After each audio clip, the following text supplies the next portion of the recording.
بسم الله الرحمن الرحيم. waxaan ugu yeernay qolada saxaafadda oo islaamana waxaan ugu yeernay iyo maalmo horeba qayladaan ku saabsan dadka la gadoomiyey ee sidii Israa'iil iyo Xamaas oo kale laga dhigay ee foolxumada aad aragtaan ee dadweynaha ku aragtaan ay saamaysan tahay iyo siliga lagu gadoomiyey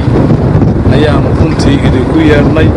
waxaan baaq dheer u diraynaa cid kasta oo Soomaaliland ka tirsan oo damiir leh oo ummadan ka damqanaysa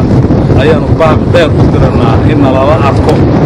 oo aan loo qaadanin inaanu xumaan iyo xumayn iyo colaad midnaba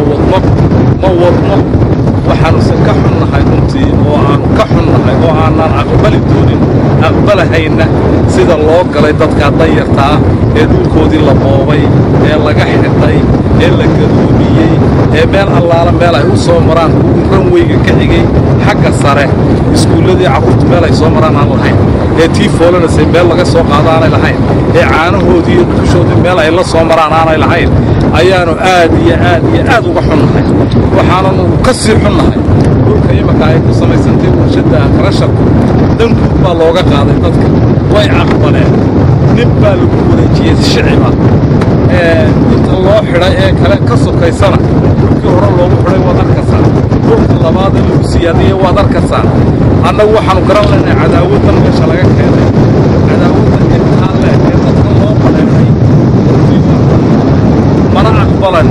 cid kasta oo ay khusayso amba diir damqanaysana waxaanu leenahay waar balkaalay oo nala eega waar dadka nala arka waar dadkan cadaawadda galeen waa maxay waar dadkan dhibaatada galeen waa maxay dadkan maxaa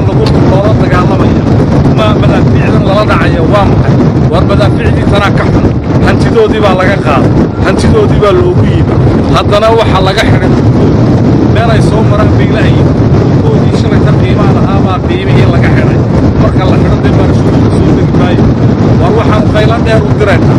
waar cid kastoo khusaysa qaylo dheer baanu u diraynaa waar dadkan ha loo soo gurno hana lala arko waar Somaliland ay kaalaya waar kaalaya iminkaa loodhan doonaa waxbay samaynayaan waar waxba samayn maayaan waar waa dadkaa la bahdilay waa dadkaa laga baqadsiiyey ciidamaa la duldhigay wax walba waa lagu sameeyey dhulkoodii baa laga qaaday sidaasaa loo xidhay waad arkaysaa gabadhii waa kaa dhacay kuwii caanola ahaa halkii dooxii sidii loogu waday jarka waa kuwaa dhacay imanka 6 qof baa ku dhaawacmay mid baa dhabarka ka jabtay imanka waa kaa jiifa gaadhigu waad arkaysaan jarkay ka laalaadaan waa arkaysaan xaggay ka soo wareegaya waa 15 kilomitir waar wax la aqbali kara maaha. waar qayladhaan baanu diraynaa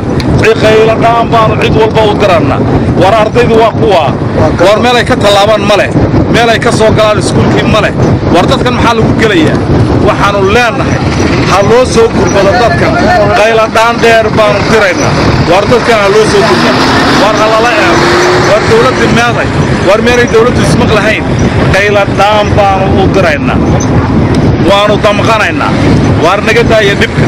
waar dhibka naga daaya xumaan ma doonane. wasalaamu calaykum waraxmatullaahi wabarakaatu. intaas baan ku soo gebagabaynaya hadalkaygii waana adkastaa waraana laga daaya dhibka. salaamullaahi calaykum waraxmatullaahi wabarakaatu.